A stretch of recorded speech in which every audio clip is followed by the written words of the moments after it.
Turn 1 Soul Ring. Welcome back, everyone, to our second installment of the Brothers War Explained episodes. We don't really know yet how many parts this is going to be. It might be like a 4-parter. 4, maybe 5. Maybe 5. We'll see. And if we do just like keep going with this, it's going to be like the next book is Planeswalker. We'll kind of see if this is interesting to people. Then we can do that book, or we can do there's a whole like book series on the Thran. Yeah, that would be cool. Kind of a prequel. All right, so we're just going to get right into it. And last time we left off with the brothers. So I think Mishra has been captured. Yeah, he's been enslaved. Yeah. So he's not doing good. And they took his weak stone, the Sawardi tribe, the leader, the Kadir. We're going to be saying that word a lot, so, get it into your head. Kadir. I actually spelt it wrong because I was doing this before I actually read the book. I was just listening to a book on tape, and they don't tell you how to spell things. No. Why would they? Yeah, right? And so it's actually Q-U. Oh. Like T-A-R. It's like kind of like more like Qatar. I just did it phonetically. Yeah, that's fine. Yeah, and Urza just had to leave the dig site because it got closed because Tokezia was dead, and she was kind of the glue that held everything together. So that's too bad. No more Power Stones, I guess. No one's excavating Power Stones. Yeah. Not yet, anyway. So this next part we're going to start off with today is the Brothers' Rise to Power, which is it's not always my favorite part of the story, but I really like the origin part of a story. Like, cool, yeah. Like, I can't believe I'm blanking on the name of the book, but the Harry Potter and the Half-Blood Prince. Oh, okay. That's like my favorite one because you get the Voldemort origin story, like Rise to Power a thing? bad guy origin story. Yeah. Yes, 100%. Sign me up. It is my favorite. Cool. Yeah.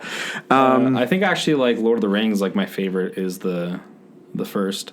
I don't know if it's just because like my age at the time is like. Yeah, we were like the right age, so that was like the perfect. Yeah. Yeah, I was pretty on board for Lord of the Rings for sure. Yeah. Yeah. I watched the crap out of that first movie. Yeah, yeah. I think I saw like twice in theaters, and that was like at a time when like my parents paid for everything that I did. So they had like someone had to take me, and it's like 3 hours. So that's a lot. So several months after the events that we left off in the last episode, after Tokezia died and Mishra was captured, we find Urza living in the capital city of Yodia, Kroog.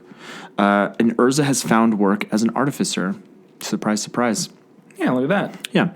So Urza is apprenticing under the clockmaker of Kroog named Rusko.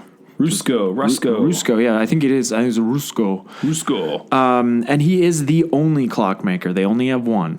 So it's a pretty important job, I have to say. And there's no Rusko in Magic cards. Sad face. No, there's not. No. Yeah, a lot of these characters didn't get a card. Yeah. And I mean, we didn't get an Urza card until, there was the whole Vanguard thing, but like we didn't get an Urza card until this year. Yeah, right? until Modern Horizons. Yeah. And we all thought when we got one, it would be like a Planeswalker that was like +2, you win the game, right? Because he's like a god. Yeah. But the Urza that we get is the Urza from not too, in a few years from now in the story. So not yet, it's like during the war. It's kind of interesting because when he gets that title, Lord High Artificer, I was like, that's like the card. Oh yeah, nice. It's like when you're watching a movie and it's like, that's the name of the movie. Hey. Yeah, people hate me. And we didn't get a Mishra card until Time Spiral, the Grixis Mishra, Artificer Prodigy. Which is kind of a fun commander. If you've ever looked up decks for him, it's kind of cool what you can do with him because he cares about multiples in a deck. So, I think it's the first actual Mishra. Yeah, Mishra card. There's a bunch of other stuff like Ankh of Mishra. Yeah, and they're mentioning and all the cards in Antiquities, right? Like Glasses of Urza. That's a great like 1v1 card commander. Great card. But anyways. It's in Rusko's clockwork shop that Urza meets Kayla bin Kroog. She is the daughter of the warlord and leader of Kroog. Oh, okay. Yeah.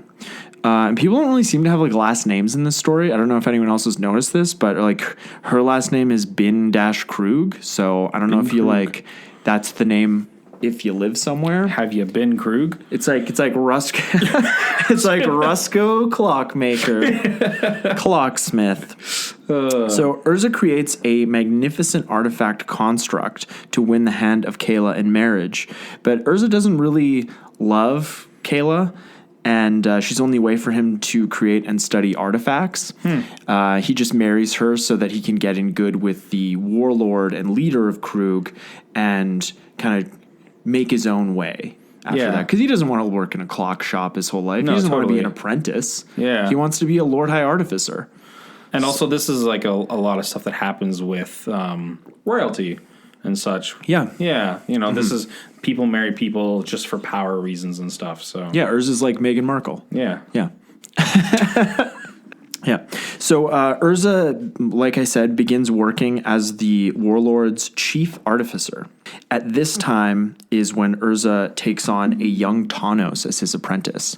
So how much at this point time has actually passed? Doesn't really say, does it? This is probably about another year later. Yeah. After the events. It doesn't really say because when the book is broken down into parts, that's the only time you get the dates. So between part 1 and 2, because we're still in part 1 essentially, between part 1 and 2 is 20 years.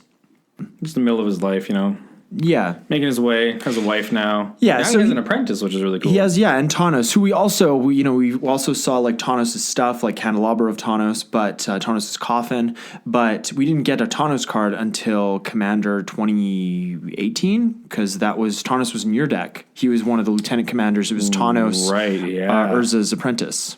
Yes.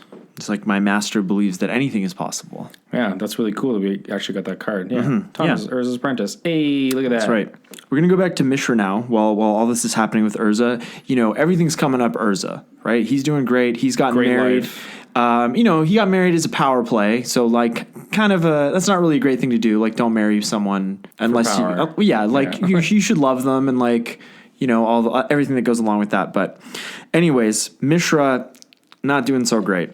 So Mishra, like we said, had been enslaved by the Sawardi tribe, and they put him to work digging ditches and performing other manual labor for them. Doesn't even get to do anything with artifacts at all. Doesn't get to do anything with artifacts, but largely what he was doing at the dig site was digging. Sure. So he's Dig some more. Just dig some more, yeah.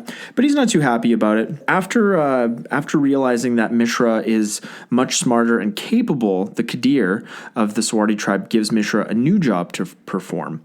The Qadir makes Mishra his son's personal tutor, educating him in math and science. The penalty for failing to educate the young boy is death. Okay. So I would say that as far as severity of punishment, it just got a lot worse. Yeah. Right? Because if he didn't dig ditches well, they'd just beat him and starve him. But if you fail teaching my son, I'm just going to kill you. Oof, yeah. Yeah, that's it. But I mean, it's an upgrade. It's a promotion. It is promotion. And the kid is about 10 years old. And so he's kind of in line to be the Qadir is sort of like, it's kind of like a form of royalty for the desert tribes. So when one Qadir dies, the son of the Qadir, I don't know how it works if you have a daughter. Maybe it's the same. I don't know. Maybe. I'm not sure. That's not going to come up, so we don't need to worry about it. A few months after this, Mishra's been educating the kid. It's all going pretty well. And one night, Mishra dreams of a huge dragon engine. And in the dream, he uses his weak stone to subdue it. And Mishra's dreams, and dreams in general, are going to come up a few more times in this story. And in the dream, Mishra also meets the demon Gix, but he doesn't know it yet. He just meets this creature, this, we can say Phyrexian-looking creature. Yeah. And interesting enough, also, recently in a Dragon Commander deck, we got the Ramos Dragon Engine. That's right. Yeah. Very true. Yeah. Really good card. It's kind of broken, actually. Yeah, I agree. I want to make a deck around that card. But yeah, that'd be super fun. Yeah. So in the dream, Gix also wants Mishra's stone for himself. Mishra wakes up from the dream and he realizes that the Sawardi camp is being attacked by what appears to be the same dragon engine from his dream. Yo. So did he conjure it? Yeah. Did Gix conjure it? was it there? But it basically comes out from under the sand and starts attacking the encampment. In the attack, the Qadir is killed, and Mishra recovers his weak stone from the Qadir's dead body. Got back his stone. Got the stone back. And Mishra uses the power stone to tame the dragon engine, and he becomes its master. Hey, dream coming true. Yeah, that's right. Also want to say that there is actually a very old card just called Dragon Engine. Yeah, yes. From Antiquities, yeah. Mm-hmm. 2 mana, Dragon Engine gets +1/+1 until end of turn. Great set. No, it really wasn't good. There are some super broken cards. I'm just going to... Also the flavor text. Those who believed the city of Kroog would never fall to Mishra's forces severely underestimated the might of this war machine. Oh, Eric, that's a spoiler. Oh, no! Okay, so Mishra is the dragon engine's master, and the Qadir's son becomes the new Qadir, like we said earlier. And he commands Mishra to take the dragon engine away from the camp because everybody's freaked out and a bunch of people were killed, and they just he just needs to calm them down. Get this thing the hell out of here.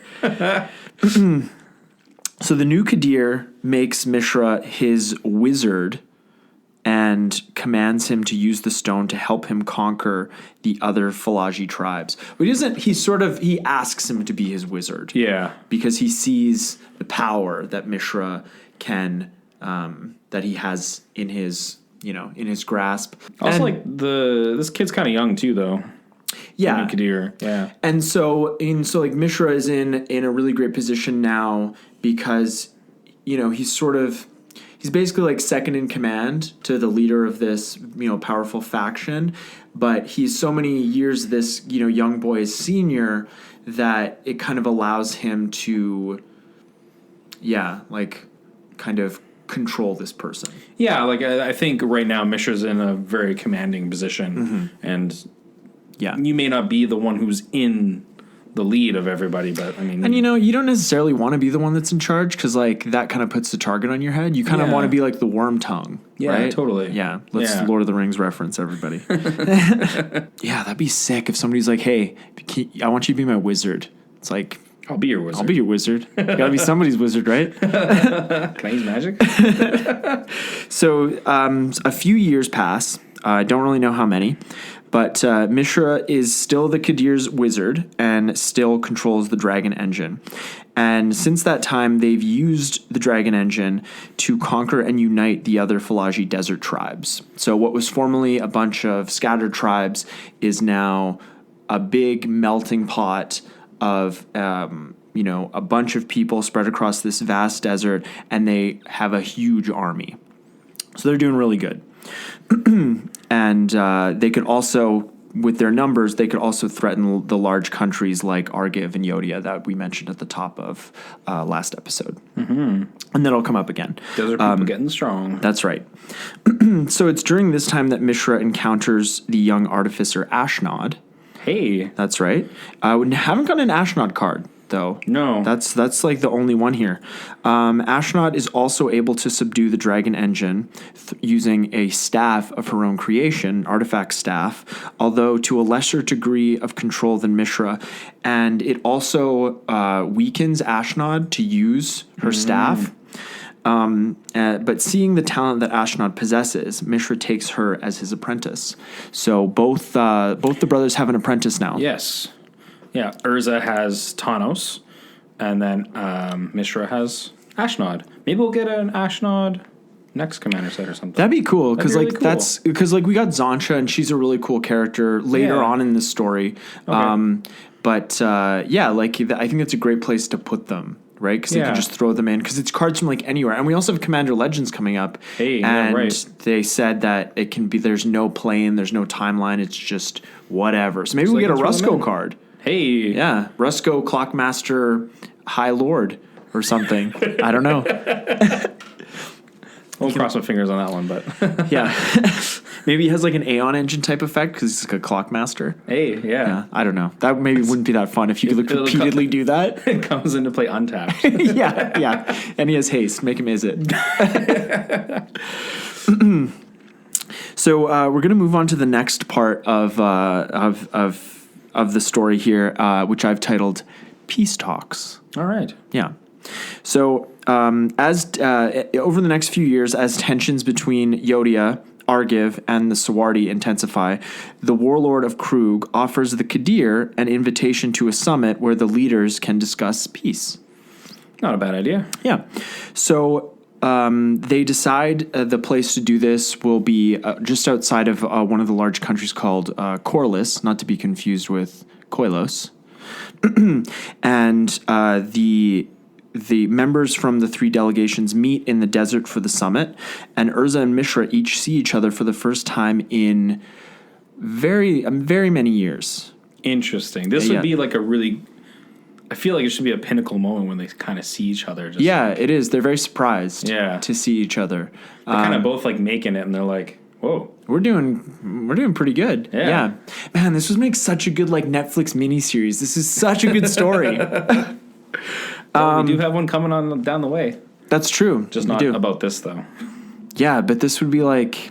That's the thing, right? There's so many stories like this that are just written works, and like all you'd have to do is like adapt it into a screenplay, and like you don't really have to change anything. Yeah. And, it's like, they're like, no, we got to change stuff. It's like, I'm the writer. I got to make it my own. It's like Jeff Grubb's going to be fine with it. I'm sure. I'm sure. He's done a great job here. Just pay him. You're good. Make a screenplay adaptation and let's go.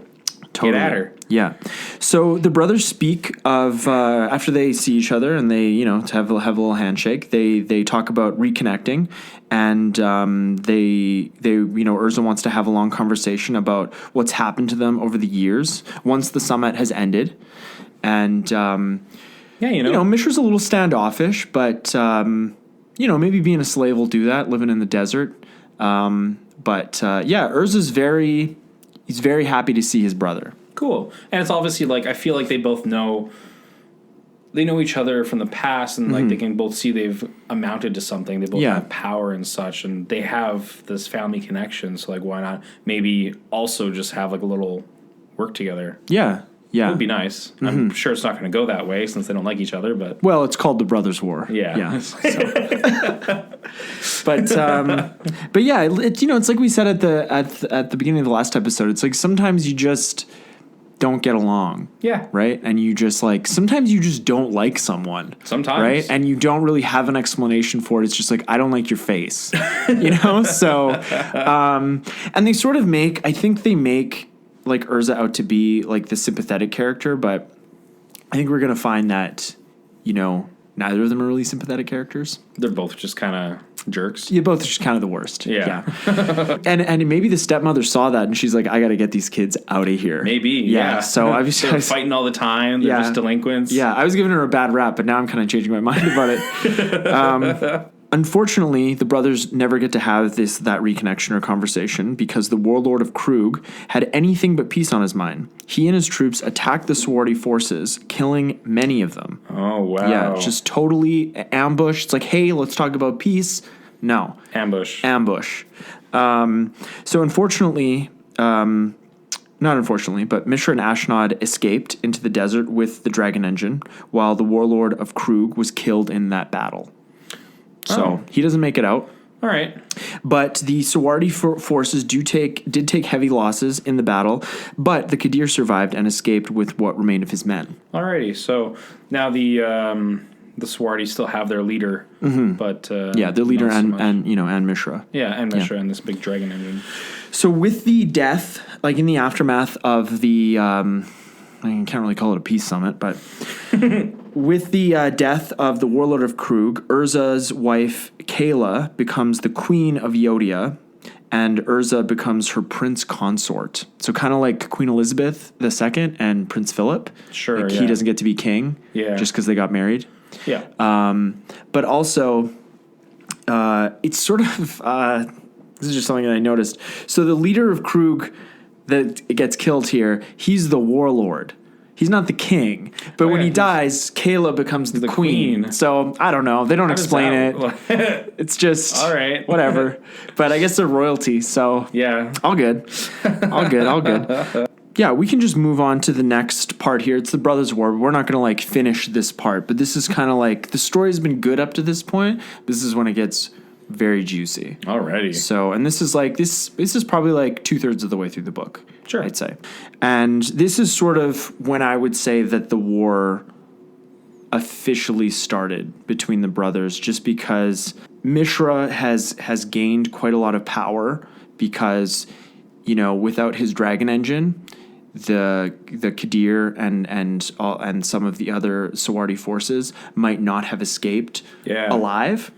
And Urza's also gained a ton of power because now he's effectively second in command to this giant country. Yeah. Right. And he sort of has free reign to do whatever he wants. And Kayla's not an unimportant character, but she's a bit of a pushover.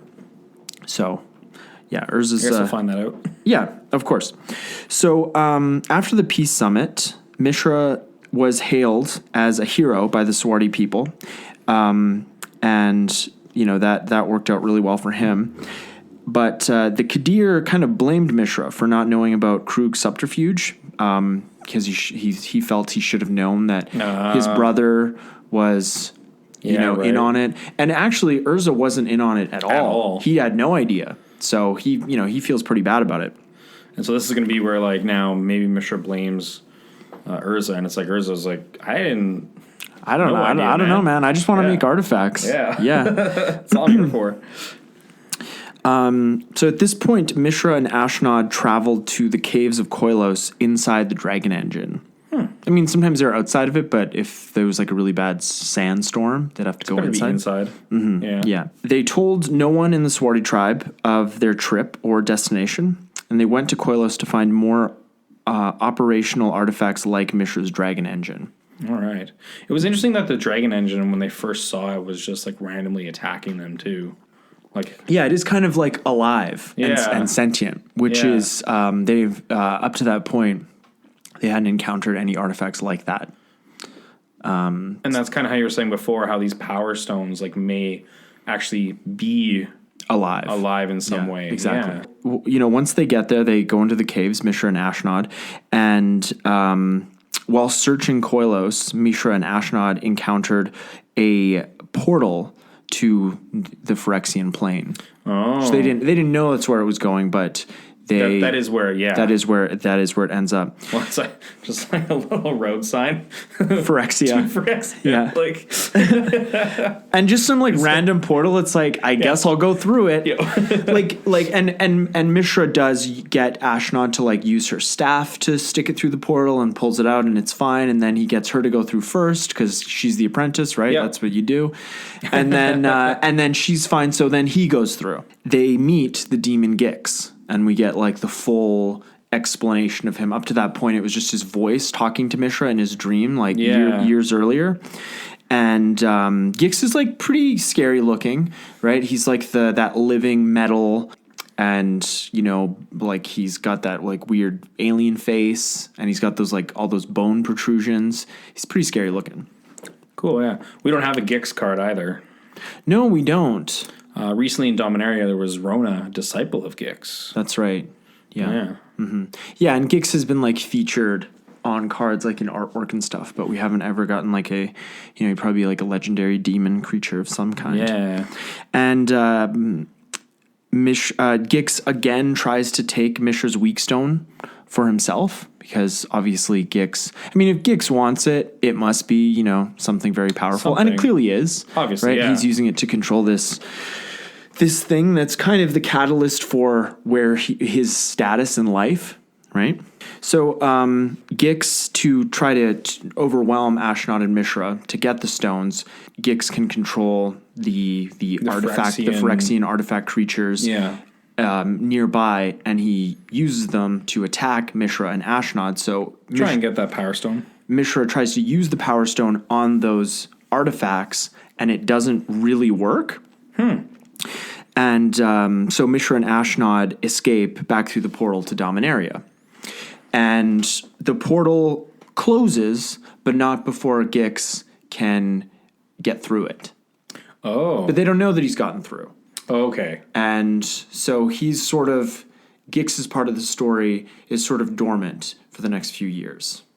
But, he's sort of he's been a threat this whole time. And like Phyrexia is obviously, anyone who knows a little bit about Phyrexia, knows it kind of sucks. I'm also wondering why that portal was even open and then it closes because they go back through. It's kind of... Well, I think it has, and like the book doesn't go into this too much, but because the character Yawgmoth created, he didn't, I don't know if he created the Phyrexian plane or just traveled there, found it, and turned it into Phyrexia. Okay. Because like Yawgmoth was a Thran. Yeah. And he was like banished for, performing really crazy experiments. It's possible that that's the portal that Yawgmoth used to get to Phyrexia before it was even Phyrexia, before it looked the way it did, and it was all just like living metal stuff. Yeah. That's a possibility because he would have had to get there one way or another, and he's certainly not a planeswalker. No. So that's that portal. Yeah. I wonder why it closes. Couldn't say, my friend. Yeah. So about a year has passed since the Warlord of Kroog's death, and Urza has been doing nothing but creating war machines to fight the Swarty tribe, because throughout this whole time, there has been like sort of like border disputes going on between like Yodia and Argiv and like the Falaji Desert. Sure. So I've got to get some defenses up for making those like, I guess they'd be like golems. Sure, yeah. Right? Those kind of artifact creatures. So it's at this time that the Queen of Kroog, Urza's wife, received an offer of peace from the Kadir of the Swarty tribe. No, he's not the new Kadir. That was like ways back. I'm getting him confused with the Warlord. So, and the Kadir wants to discuss a ceasefire and kind of an ending to the, basically the war that's been going on. Yeah, for sure. And they accept. They go, despite... I mean, I don't know if I would have gone, right? Because this has happened before. Right, and like and it's like so well. It's like you'd think like they'd want a little revenge. Yeah. Right? But anyways, it's a little silly, I think. The Swarty delegation traveled to the city of Kroog to discuss peace. So so Urza and his wife and Tawnos and all those people are taking this delegation into their city to talk about it. They're not going to meet in some kind of no man's land out in the desert. Yeah. So a bit of a different background this time. So instead of the Kadir going himself, he sends Mishra to Kroog to discuss peace. And again, fair. Yeah. And of course, he's understandably paranoid, right? So this is also at the point where Tawnos and Ashnod meet. And the two apprentices strike up an unusual friendship, which will come up later in the story. That's quite interesting. Yeah. And they do have very conflicting views when it comes to artifice, because Tawnos is Tawnos is originally a toy maker, and so he's sort of like in this story, I'd say Tawnos is like the character with the heart of gold. Okay. Like he's like the R2-D2 of this story. So he just like wants to make artifacts. He wants to make things that work well and, that also look good. And, when he's pressed into making weapons of war, he'd rather not be doing that. Ashnod, on the other hand, is like a real Dr. Mengele. Okay. Like she's the worst. She does like, unnecessary experiments on like living creatures. She tries to like use like artifice technology to create, like zombie-like creatures. It's pretty rough. That's like the Ashnod's altar card. Sacrificing things and making more. And exactly. Yeah. So yeah, very flavorful. Yeah, but she's kind of awful. But she does have a certain she's charismatic. Like I like her, but she's an awful person. So initially the peace talks go well until Urza finds out that as part of the ceasefire agreement, Mishra wants to take possession of Urza's Might Stone. So, they'll have the ceasefire, the war will end, they'll take their territories that they agree on. Like a document though, like, hey, this is part of the deal. Yeah. So Urza's completely against that, giving away his stone. Well, yeah. And you know, like that's understandable because, you know, he didn't want to give it up before, and you know, we don't know what the stones can do if they're together. Yeah. You know, Urza knows that Mishra can control this dragon engine, but Kayla, Urza's wife, tries to convince Urza to give up the stone. You know, both. I don't know if we've mentioned it, but the brothers always wear the stones around their neck. Like they're always have the stones. Like they're kind of you know, they're kind of paranoid about them. So, but also like with these things are very powerful, so it kind of makes sense. Of course, yeah. Keep it close. Yeah, it's like they're preciouses. Yeah, precious. Preciouses. Jesus. That's you can know the Lord of the Rings reference. Yeah. Hey, look at that. Hostilities between the brothers begin in a show of force, with the brothers using their stones on one another again. And in the aftermath of the fight, the sorority delegation is forced to leave Kroog without coming to a peaceful agreement for ceasefire. So they kind of use the stones on each other, and like nothing really happens. They just kind of both get a little incapacitated. Yeah, that's like it. So no one tries to stop them this time and dies, which is nice. Yeah, they're like, stuff's going on there. I was stay back. Mm-hmm. So it's a bit of a shitstorm when they're forced to leave, and you know, there's some violence, and there's the sorority forces kind of just like scatter, and Mishra disappears. They don't know what happens to him. Many of the sorority are killed, and Ashnod is taken hostage. Oh. So she becomes a prisoner of Kroog. And when Mishra escapes, Urza goes after him kind of on his own. And yeah, so about 4 months pass in the story. So yeah, actually, that's a really good spot to stop. Yeah, that's a perfect spot to stop. Yeah. So 4 months later, next episode. Yeah, so this is going to be part 2 of our series. All right, well, thanks again, and we will talk to you later. Thanks, everybody, for listening. Bye now. Turn one, soul ring.